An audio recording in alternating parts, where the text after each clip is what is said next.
사흘 전 예수님은 새벽부터 사람들에게 조롱을 당하셨습니다. 침뱉음을 당하시고 억울한 누명을 쓰셨고 채찍을 맞으셨고 피를 흘리셨고 사람들이 다 보는 앞에서 공개적으로 십자가에 매달려서 가장 비참한 죽음을 맞이하신 겁니다. 누구나 원한다고 십자가에 달려서 죽을 수 있던 건 아니었습니다. 십자가는 특별히 모든 사람들에게 가장 비참하게 죽어가는 모습을 보여주기 위해 고안한 사형 기법입니다. 오랫동안 생명이 붙어 있어야 할 것, 피 흘리며 가장 비참한 모습으로 죽어갈 것, 모든 사람이 볼 수 있도록 가장 높은 곳에 십자가를 설치할 것, 이런 겁니다. 그러니 로마를 통해 예수님을 죽이려고 했던 유대인들은 이 예수가 마땅히 가장 비참하게 죽어야 할 인간이란 걸 모든 사람들에게 보여주고 싶었던 겁니다. 그리고 그들의 계획은 사흘 전 아침 대성공을 거둡니다. 죄 없으신 예수님께서 왜 그래? 죄송합니다. 억울하게 누명을 쓰고 십자가를 지신 겁니다. 그리고 모든 사람들이 다 볼 수 있는 그 골고다 위에 가장 비참한 모습으로 죽어갔습니다.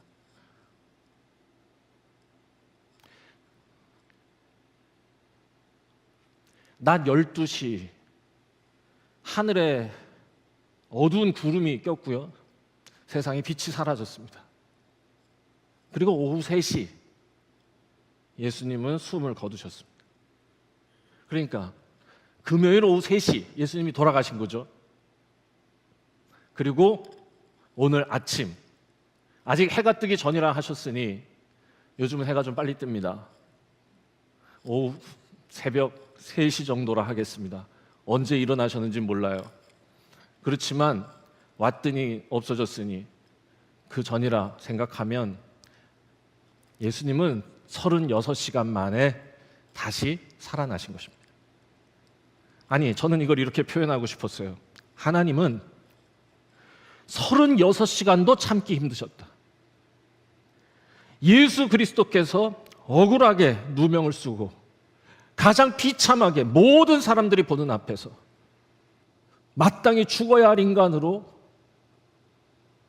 죽는 것을 36시간도 참기 힘드신 것입니다.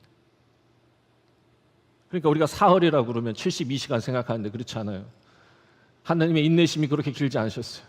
견딜 수가 없었어요. 이 부활은 우리 기독교의 출발점입니다. 여기서부터 모든 이야기가 시작되는 거야. 왜 이게 출발점이 되는 거냐? 이건 한 사람이 죽음에서 살아났다. 죽음이 끝이 아니다. 라고 하는 것을 보여주는 단순한 기적이 아니라 하나님이 예수의 죽음을 보았던 모든 사람들에게 외치고 싶으셨던 무언가를 위한 위대한 선언이다. 선언이에요. 단지 사건이 아니라 메시지다. 예수님의 부활은 인류 역사상 전무후무한 사건입니다. 전 일회적인 사건이라 생각합니다. 하나님은 이 일회적인 하나님께서 지으신, 정하신 생명의 질서를 비트시면서까지 온 세상에 외치시려는 메시지. 예수는 마땅히 죽어야 할 인생이 아니라 영원히 살아야 할 존재다 라고 세상에 외치시는 겁니다. 그는 십자가에서 가장 처참하게 죽어야 할 인간이 아니라 너희 모두가 마땅히 따라야 할 위대한 삶을 살았던 사람이다 라고 외치시는 거죠. 하나님의 판결입니다. 인간의 법정은 조작할 수 있었고 선동할 수 있어서 예수 그리스도에게 사형을 선고했지만 하늘의 법정은 원심 파기환송을 넘어서 오히려 이 피고인의 삶이 우리 모두가 따라야 할 의로운 삶이라는 걸 선포한 겁니다. 그래서 저는 부활은 하나님의 판결이다. 이 삶이 옳다라고 죄송합니다.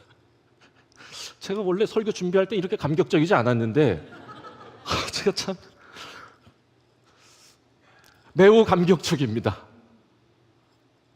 부활을 하나님의 판결로 읽어야 한다는 게 너무 감격적입니다. 여러분, 예수님은 잘못된 삶을 살지 않으셨어요. 예수님이 죽을 죄를 지어서 그런 게 아닙니다. 그 유대인들이 예수님을 죽이고 싶어서 그런 거지. 그 왜 죽이고 싶었냐? 뭘 잘못했느냐? 아니요. 너무 옳아서 자기들이 듣기에 불편했기 때문입니다. 병든 자를 고치고 죽어가는 이의 손을 잡습니다. 여러분, 고대인들은 죽어가는 병든 자에게 손대지 않습니다. 왜냐하면 옮겨온다고 생각해요. 부정하다고 생각해서 건드리지 않습니다. 그런데 예수님은 다르셨어요. 죄인들과 밥을 먹었고요. 그들에게 찾아가셔서 그들을 만지셨어요. 그러면 그게 일로 옮겨와야 되는데 놀랍게도 그들이 알고 있던 그 종교적 문화를 역행하는, 오히려 생명이 그에게 흘러가는 역사가 나타났습니다. 죽음이 예수에게 흘러오는 게 아니라 생명이 그에게 흘러가는 거죠. 그리고 예수님은 하시는 말마다 너무 옳았습니다.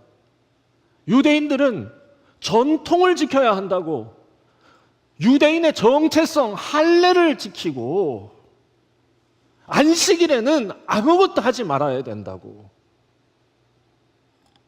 그렇게 힘있게 얘기했지만, 예수님은 우리 하나님이 정말로 원하시는 건 전통을 지키는, 정체성을 지키는 유대인이 아니라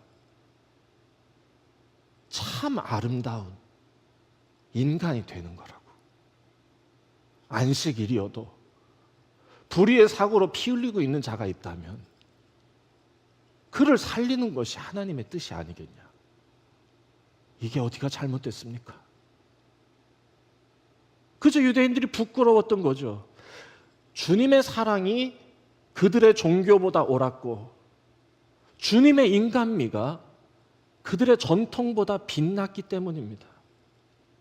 주님의 사랑이 율법보다 진실했고 주님의 포용이 그들의 제도보다 거룩했고 주님의 선함이 그들의 권위보다 높았기 때문입니다. 사람들 다 알았어요. 실은 다 알았습니다. 예수님이 억울하게 누명 쓰고 죽어간다는 걸 다 알았습니다. 무서워서 아무 말도 못했을 뿐입니다.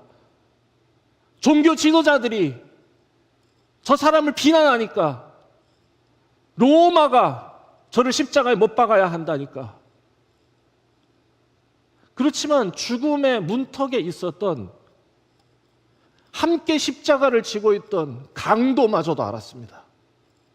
그가 누가복음 23장 41절에서 이렇게 말합니다.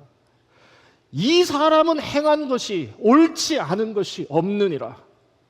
다 알아요. 다 알아요. 그런데 예수님은요, 그럼에도 불구하고 도망가지 않으십니다. 억울함을 피하지 않으셨어요. 어쩌면 도망칠 수도 있었고 변호할 수도 있었고, 예수님은 지혜로운 분이었기 때문에 해명할 수도 있었어요. 난 억울하다고. 하지만 아무 말씀하지 않으셨어요. 이유는 주님이 지금까지 살아오신 그 삶이 도망치는 일로, 먹히지도 않을 해명으로 더럽혀지는 걸 원치 않으셨기 때문입니다. 도망가다가 이 삶의 오름이 오염될까 하신 것 같습니다. 그 고귀한 길을 억울하다고 항변하다가 세상의 방식으로 더럽히고 싶지 않으신 거죠. 그렇게 끝까지 의로우셨습니다. 그래서 부활은 외치는 겁니다. 뭐라고 우리에게 외치냐? 이 삶이 옳다.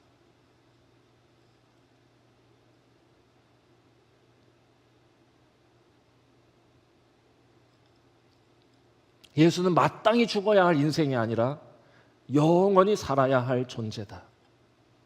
부활은 주님께서 사셨던 그 삶, 가장 연약한 자를 위해 자신의 가장 위대한 사랑을 베푸시려고 애쓰셨던 그 삶, 연약한 자와 가난한 자, 억눌린 자, 억울한 자들의 친구가 되어주고 위로가 되어주시고 그들의 눈물을 닦아주시던 그 삶이 옳다는 겁니다. 부활을 진짜로 믿는 사람은 그래서 이 삶이 옳다는 마음으로 그 길을 따라 살았습니다. 초대교회 신자들은 로마의 박해 중에도 죽음의 위협 앞에서도 그들이 죽인 예수의 삶이 옳다는 것을 버릴 수 없었어요. 예수님이 도망가지 않으셨던 것처럼 자신들도 도망가지 않는다 생각했습니다. 지하 무덤에 숨어 살고 그곳에서 비참한 삶을 살지라도 나의 삶을 부정하고 싶지 않다. 이 삶이 옳다. 서로 사랑했고 공동체를 이뤘고요. 세상의 논리에 물들기보다 함께 살아가던 이들에게 서로 물들어갔습니다. 교회는 세상에 물들지 않고 이 삶이 옳다는 믿음 가지고 살아가는 서로에게 물들어가는 공간이다. 요즘 함께 나누고 있는 다니엘서를 떠올려 봅니다. 마찬가지 아니었습니까? 금신상에 무릎 꿇지 않은 다니엘의 친구들, 기도하지 말라는 조서에도 무릎 꿇었던 다니엘, 이 삶이 옳다고 믿었기 때문입니다. 그리고 그들의 삶에 하나님은 구원과 회복으로 보상하셨습니다. 정리하겠습니다. 자, 오늘은 솔직히 저처럼 이렇게 제가 슬퍼서 우는 건 아니에요. 매우 감격적이어서 울었을 뿐입니다. 하나님이 예수 그리스도를 옳다고 선언해 주시는 그 사건이 너무 기뻤습니다. 그냥 단지 죽은 자가 살았다는 기적이 중요한 게 아니야. 하나님이 이 삶이 옳다고 선언해 주신 거야. 모든 사람들이 비참한 죽음을 조롱하고 손가락질했지만 하나님은 모든 사람들이 보도록 너희들이 틀렸다. 부끄러운 줄 알아라. 아유, 죄송합니다. 왜 이렇게 흥분하고 그래? 부끄러운 줄 알아라. 이 삶이 옳다. 내가 판단하는 거다라고 외치시는 거죠. 그래서 오늘 우리는 기뻐하며 노래합니다. 저는 이 부활의 기쁨이 단지 기념으로 끝나지 않기를 바랍니다. 예수님을 따르는 길이 얼마나 아름답고 옳은 길인지 우리가 다시 새기고 함께 이 길을 걸어가면 좋겠습니다.